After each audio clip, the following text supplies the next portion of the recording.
presenter this morning is LetsOrderNow.com.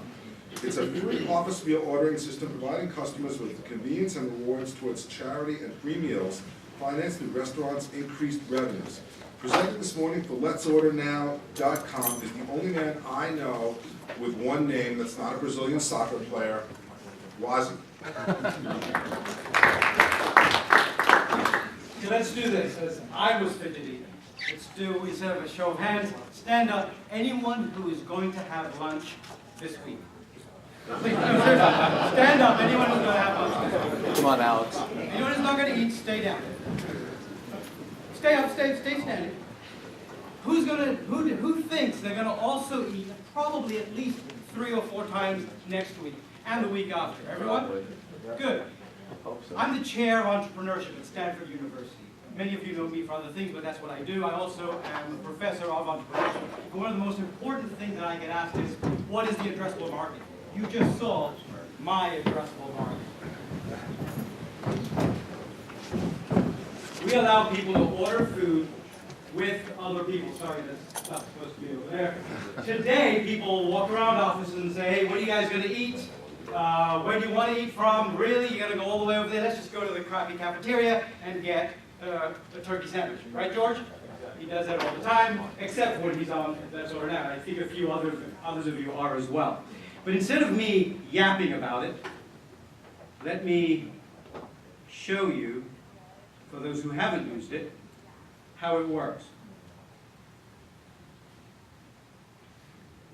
Sorry, it's not my computer. This doesn't count in my 7 minutes, but should work. Here we go. So you go online and you can see where people in your office have ordered food. Okay.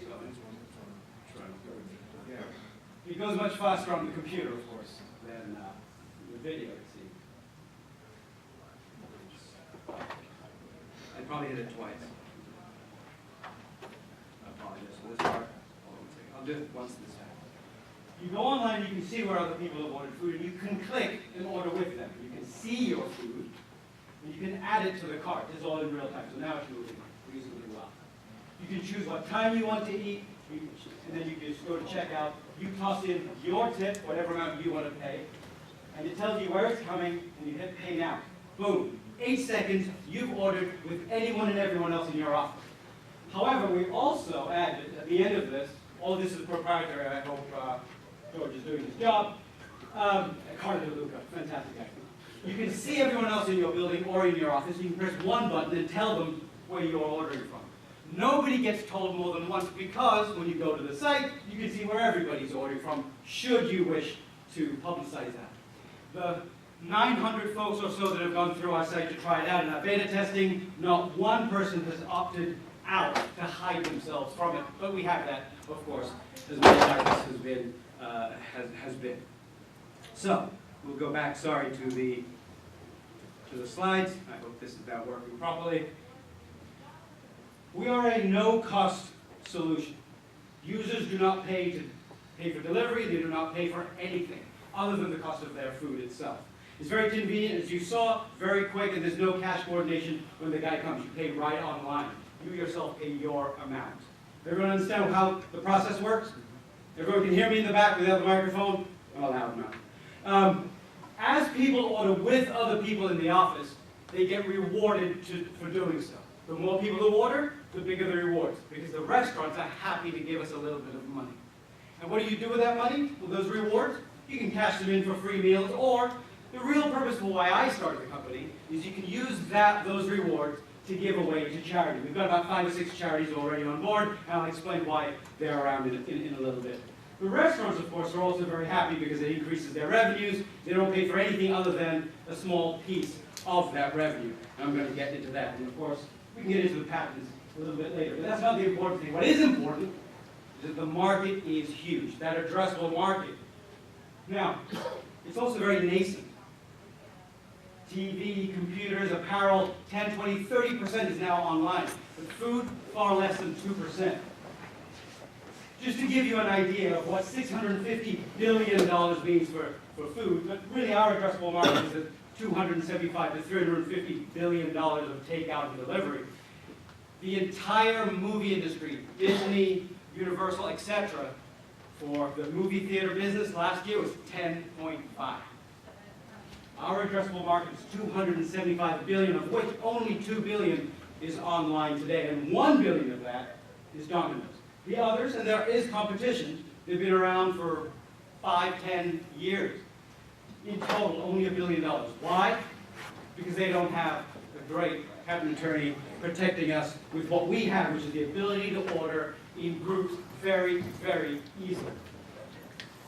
The competition did nothing much. You go online, you read the menu, it doesn't change anything. If I want to order with other people in the room, I go, hey, Peter, what do you want? Okay, let me order it for you. Or call. Hey, Joe, what do you want? Can you give me $7? Can you give me $12? That's the process. What do? Click, click, done. Right? And it's all visual, it's all easy.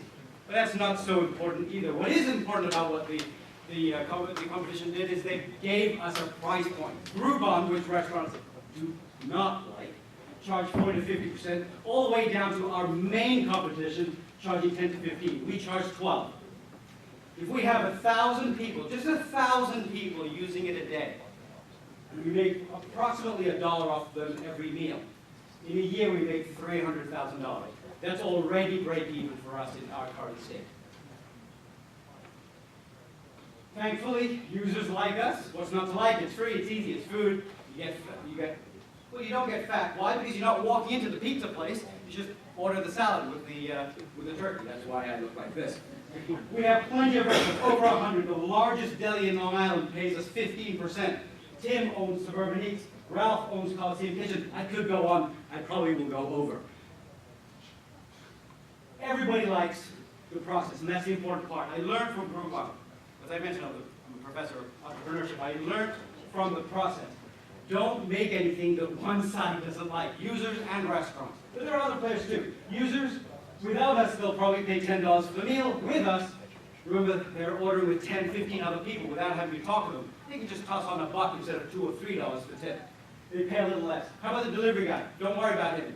10 people are giving him $1 now instead of you and the other cheapskate giving him $2 each and him making only $4 or $6 in this example. The restaurants, of course, make plenty of money, and corporations are very happy. Why? Because productivity goes through the roof. We have law firms and accounting firms actually paying for their people to eat because $10 is much cheaper than the $200 an hour, a half hour to go out and eat. The most important thing, how are we going to get people? Well, all those players like us. The corporations, there are some already using us, Friedman, Burden, Nussbaum, quite a few companies using us already. They love the productivity increase, and they like the philanthropic angle as well. Yesterday was our first meeting with a CLK. I don't know how many people know that. They own a lot of buildings. They love the concept, especially for buildings that don't have cafeteria. Tenants will pay more for places like cafeteria. Without us, well, they've got a new option now. They can still keep the rents high. Charities like us too, because they can go out to people that don't donate anymore and can say, hey, just use us. Use LetsOrderNow, and we'll give them that piece of money that comes from those rewards. The restaurants, of course, like us too. Now, why are we different, remember, from those competitors? Because those competitors, you go online and you order some food. We are naturally social. If acquisition costs might be, by the way, I'm going to give everybody here, I mean this, a free meal for using us, for being here today. I'll be outside, you can get it. But that acquisition cost of $10, simple. You're going to tell 4 other people in your office to use it. In 2 days, I will have made that money back. If you told 9 other people, I'll make it back on the first day. I'll break even day 1. I have about 20 seconds. I'm going to go through this really quickly. The economics are very, very good. This is software. Just software. I don't need lots and lots of hardware in this. To do one market is a $25,000 fixed cost, and it should gross about $200,000. Being conservative next year of break even of 5,000 users, 25,000 in 15, and 250,000 in 16. But this could go viral. This is good. making $40 million off of what I'm going to ask for, about $500,000. Not too bad. But if it goes viral, put more zeros at the end of that 250 million, or just change that K to an M. Remember, the addressable market is everybody. Lastly, the food ordering space is ready for us. Right? Restaurants love the increase in volume, and they work with us as partners. The market is there already, they just haven't figured out how to do it together. And for us, usage is every day. Once you use it once, you sort of go, this is good, and Peter's using it, I might as well use it as well. I can stop more. We've got a $1 million convertible note being raised. A couple of years ago, I raised over $500,000. One of the key advisors and investor of $100,000 is Dave Bonnet. How many of you remember GeoCities? He was the founder. He made $750 million back in 1995 when they sold it for $4.1 billion to Yahoo. Dave Bonnet is one of my advisors. In this phase, I'm looking to raise another 460, of which 65 has been raised already, so roughly $400,000. We're much earlier stage than many of the other companies that you saw, but as you can see, everything's ready to go. I just need this for business development. Let's roll it out, and let's make lots of money. Thank you. Thank you. Questions? Yes. If you don't go public, who would be a logical buyer of What I didn't go into is that I think this is sort of just step one. If you think about this, what it really allows is to be able to buy multiple things with people around you. So to me, actually, eBay is a superb buyer of that. The third highest person at eBay is a gentleman named Jeff Jordan. Jeff Jordan used to be CEO of PayPal. He's now one of the five GPs at Andreessen Horowitz. He hired me when I was 21 years old.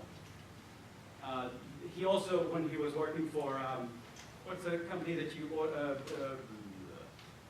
do, you want to go to a restaurant or you Open Table. Open Table, he was one of the two first guys there. The other guy, Tom Layton, I went to Stanford Business School with, class of 1994. I'm very well connected in the industry. So yes, I know quite a few people who I hope will buy it, one of which I think will be eBay, but hey, we'll accept Google too. But most likely, I think, is Yelp. Most likely. How hard is Sean, no, go ahead, Sean. How hard is it to get a customer on? I mean, it seems like you have to. Sure. I want to tell you it's ridiculously easy, but the first 14 months of Pinterest, at the end of 14 months, they had 460 users. They now have 37 million. In the beginning, it's hard because people don't know it, people don't understand it. This is somewhat new, right? Ordering online. If I'm able to use that acquisition cost of just say $10, try it out, boom, it keeps going. This is a repeat business game. It's not too difficult because there isn't that much of an outlay. So it's not too hard. Many people are scared of, oh, you have to get restaurants on, you got to get people on. Tomorrow, if tomorrow somebody in this audience said, can we try this out in Chicago? I could try it out in Chicago tomorrow. Get 5 restaurants. Hi, you're going to have about 10, 15 orders. 10, 15 orders is a big number. The average restaurant does $972,000 of sales a year. That's roughly $2 grand a day. 20 orders is $200. It's 10% of their income. Suburban Eats does $3 million. It's the #1 deli on Long Island. But in the US, 20, 30 orders as one delivery is an amazing concept.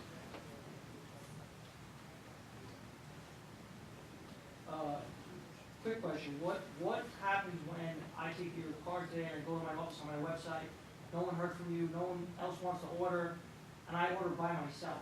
How does that get handled? Sure, no problem. You are able to order by yourself. There's nothing wrong with you ordering by yourself. That just degenerates us to being the same as Seamless, Grubhub, Delivery.com, whatever. We'll accept that. Our greatness occurs when you go and you get a little, George knows this and a few others know this in this room, where you'll get a little ping going, hey, anyone else in this office eat food? Sure they do. Go tell them, because you're all going to earn rewards that you can either cash in or to give away to charity. So yes, maybe on the first day you'll have 1 or 2 people using it. Maybe on the second day you'll have 3 or 4. We have one, I'll give you one quick one, where the HR lady said, no, we're not having this in this company. Well, out of the 30 people in that company, 20 people use it at least once a week. It's just because somebody just said, I'm going to use it anyway. And it's just a telephone. You can call us if you want. It's similar to a telephone. And who listens to HR? And who is it? All right, well, we'll have to wrap the questions on that. Wazzy, thank you very much. Thank you. I'm meeting you off for free lunch, so please do see me back. And the same goes for all the presenting companies that you've seen this morning. Several of them have displays out back, and I encourage all of you to speak directly with the presenters at the conclusion of our program. At this point, I'd like to introduce